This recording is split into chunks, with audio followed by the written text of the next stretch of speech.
Greek exclusive YouTube channel with Reverend Dr. Jason W. Morrison, theologist. I don't practice as a minister anymore, but I do have decades of experience and knowledge, life experience as well. Life doesn't always go the way that we would like it. Life's by nature something that pulls away from us, it wants to take from us, and you have to get up each day knowing that in a way you're going to be going against the tide. That's what life's like. The tide always seems to be running against you, but you can put yourself in a position where you're strong enough to be able to swim, as it were, and live against that tide in a comfortable way. Now, I'm not on here to tell you how to do that financially. That's not what I'm on. I'm on here to tell you how to do that mentally and emotionally, physically and spiritually. You can see the picture of myself and my first wife in this marriage, a wonderful marriage. I probably could have been a better husband, but being a relatively young bloke, I think I was 28 there,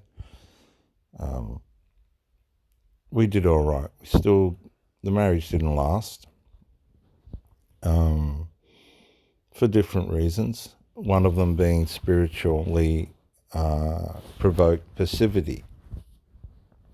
But I won't go into that at this point. But a lot of people do suffer from passivity, usually from drugs, alcohol, or some other kind of mind-altering substance. People love these mind-altering substances, the sensations that they get, and they think that it's helping them, but it's actually not. Look at their lives and you'll see they have nothing. They are in some way psychologically damaged. They're trying to escape from themselves and possibly their reality.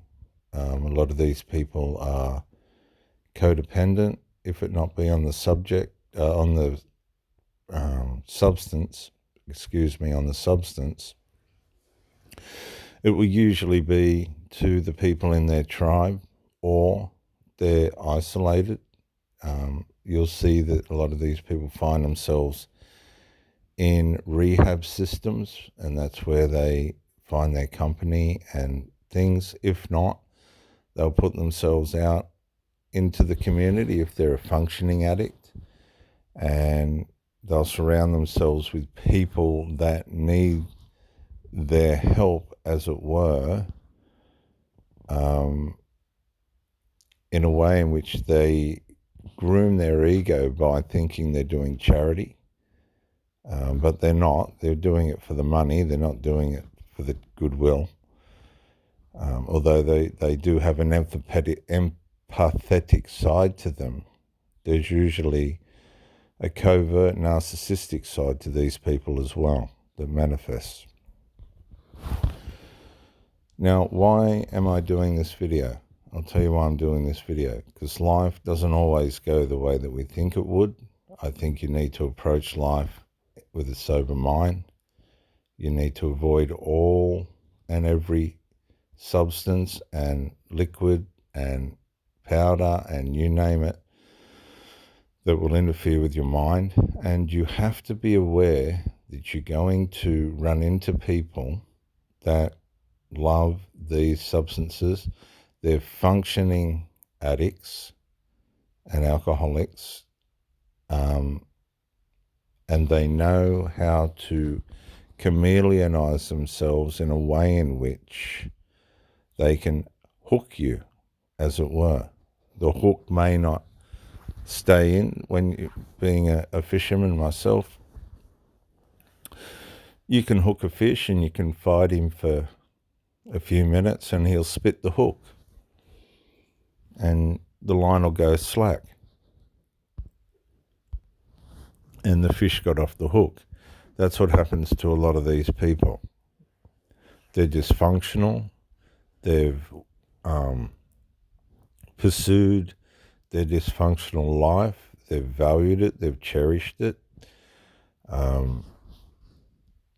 They've paid the consequences of it, both spiritually, mentally, and physically. You'll see the damage that they've done to their minds and to their bodies. I know this sounds harsh, but let's get real.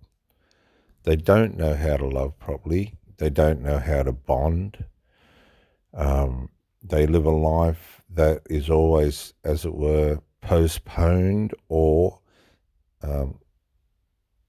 only semi-attached. They won't fully attach. They got an incredible way of wasting time and trying to camouflage that. They're lazy, as it were, when it comes to making the effort to really make a relationship work because they've never had to do that. They've usually been involved with people that are like themselves, wasting a lot of time being stoned or on alcohol or medicated. And if you're a properly functioning person and you somehow or other find these types of people, they don't necessarily have to be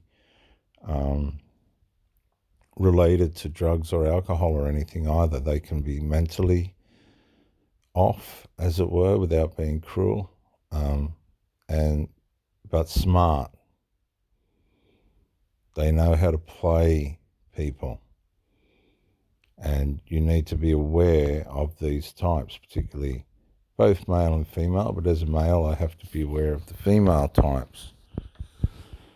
When you're doing in a relationship and you're constantly having to help this person understand what you need from them, for you to have peace in the relationship, I would advise you to step back, take a step back without fear. Don't worry about being on your own. I think you should be able to be on your own anyway, whether you're in a relationship or not. You don't want to lose your identity. And if you already have lost your identity, you better find out why and where it's gone and get it back.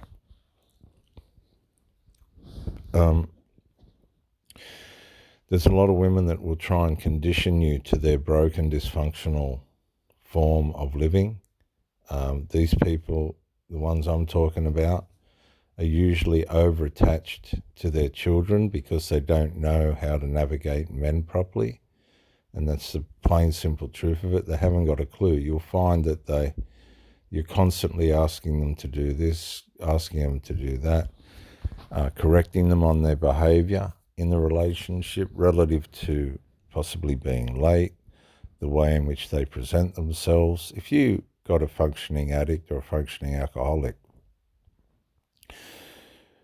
weed addict or whatever it might be, you'll ask them to turn up in a way in which they're presentable, right? And they'll creep back into coming over stoned, and they won't care if you tell them to go or you break up with them, because their values in their substance, their values in their habits, it's not in you. You're just a transactional convenience for that person. You've just got something that they want.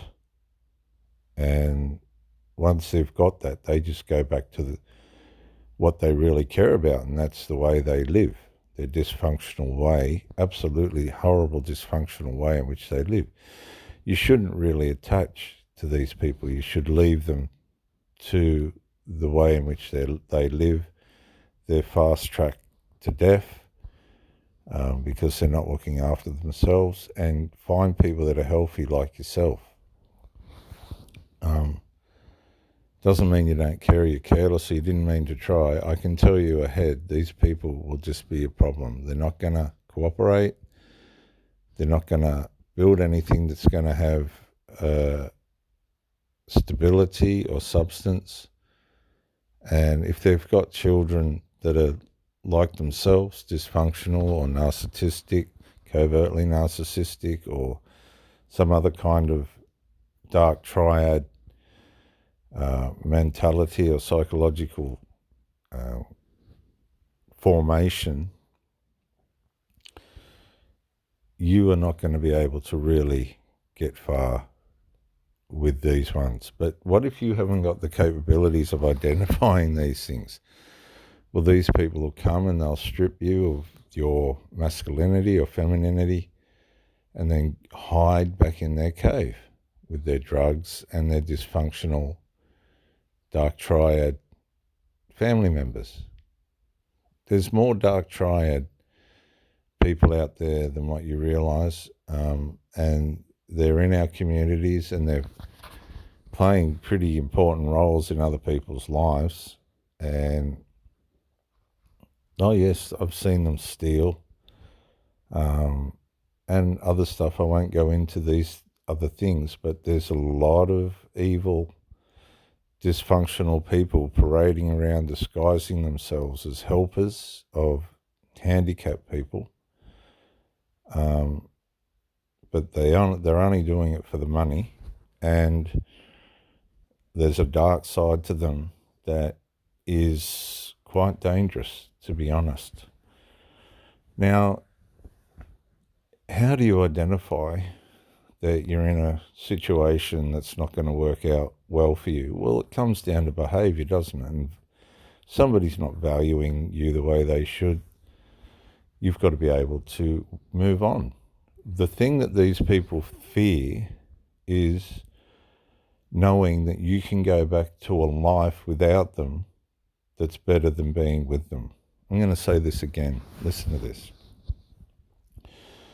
The thing that these dysfunctional people, addicts, alcoholics, functioning ones that know how to hide it and can infiltrate the life of good, sober people, the thing they fear the most is knowing that if you wake up to them, if you find out who they are and what they're about and how cruel they are, how self-destructive they are and self-unaware, the thing they fear is knowing that if you leave them, you'll be better off. Your life was better off without them. Now, that's a heavy thing to say, isn't it? That your life is better off without somebody. Now, they'll probably be thinking the same thing. Well, it's not true. If somebody's life's better off in a bong or in a bottle or in a pill jar or whatever these people think is bringing them life when it's actually bringing them death, don't worry about all that. Let them go back to their garbage and their rubbish and their self-destruction, and you get on with living a good, healthy, wholesome life and find good people again. They're out there. They know, people that know and want to function properly in a relationship. You can give your time to these ones if you find yourself involved with one, but they'll turn around and undermine it all. If they don't, the people in their life will. And it's quite sad, really, because you see they don't think you can see where they're at in life and what they've done to themselves to end up at that end of life.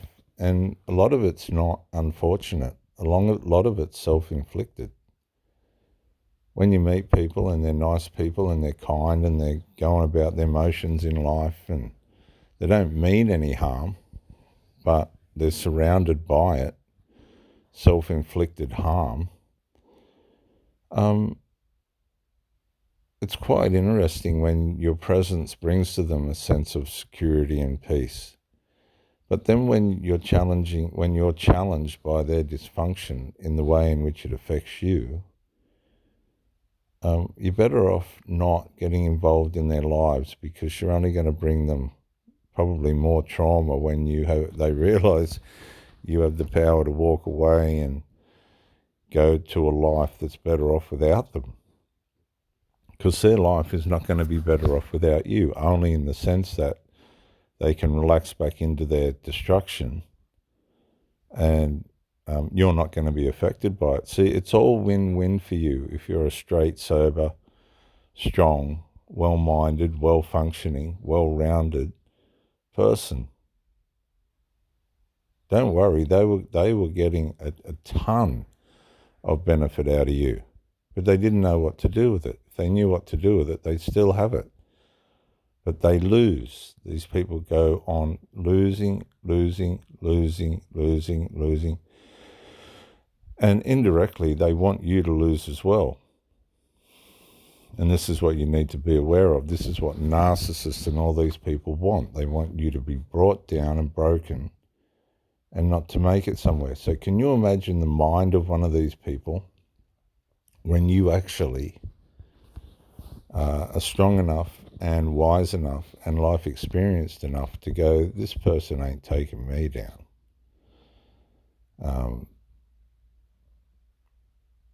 That really does have an impact on these people because they're not used to seeing people that can navigate life in a positive and victorious way.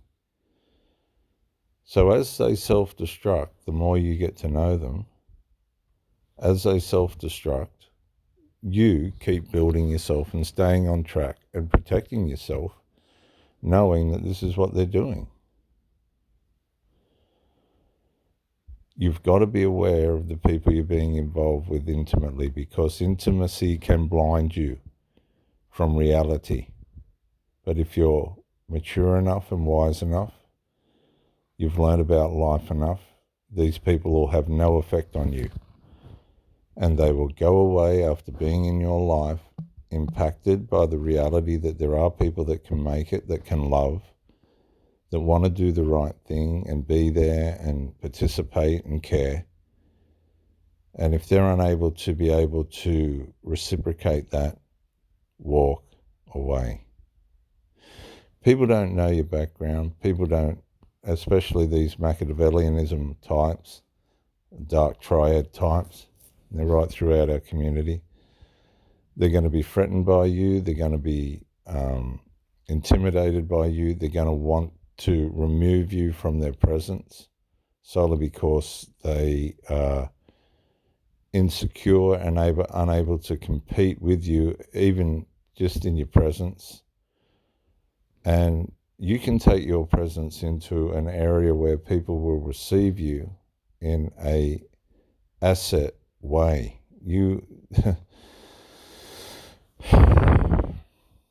I've had many beautiful women in my life. As you can see here, I was married to one of the most beautiful women you could lay eyes on, and one of the most loving women as well. She bore 5 of my children, and they're all pretty good kids, straight, and doing okay. They got some things to learn, but they're doing okay. One's actually a police officer who we're very proud of. Not that we love her any more than the others, but to accomplish something like that was a real tremendous sense of satisfaction for my first wife and myself. We all get along. We all still enjoy each other's company. It's just life circumstances change some things for us. I've tried very hard in life to love. I wouldn't say I'm perfect. I do have standards, and I'll stick by those standards. And I share those standards when people come into my life. And when they start to disintegrate, these people, send them back to where they come from. And I don't say that in a nasty way. Just let them go back to what they're used to. And you carry on with trying to do the right thing in life. People will come along and appreciate that. How long for? Well, who knows? It's up to you to discern if they're starting to deteriorate and become abusive. But be aware, be discerning, don't attach, deliver yourself well, leave an example, let these people hate you if they have to when you walk away. The fact of the matter is these people fear that if you leave them, you are going to go back to being better off without them, because they ain't better off. If you're living a real true life, straight, sober, willing to participate and share with good, fair effort, they ain't better off without you. They're just going back to their mire like a pig in its mud or a dog in its own vomit. Stay strong, stay away from substances and alcohol, look after your mind, be the best man that you can be, constantly learn about the characteristics of a good life and of being a good person, and judge not, just be careful who you get involved with and build yourself a good life. Remember, life, I suppose, isn't about what you possess, although that's important. It's about being fair and contributing the way that you should, with understanding and knowledge and action in an intimate, loving relationship. This is Reverend Dr. Jason W. Morrison, Theologist, New South Wales, Australia, on the ProBrick exclusive YouTube channel. Bye for now.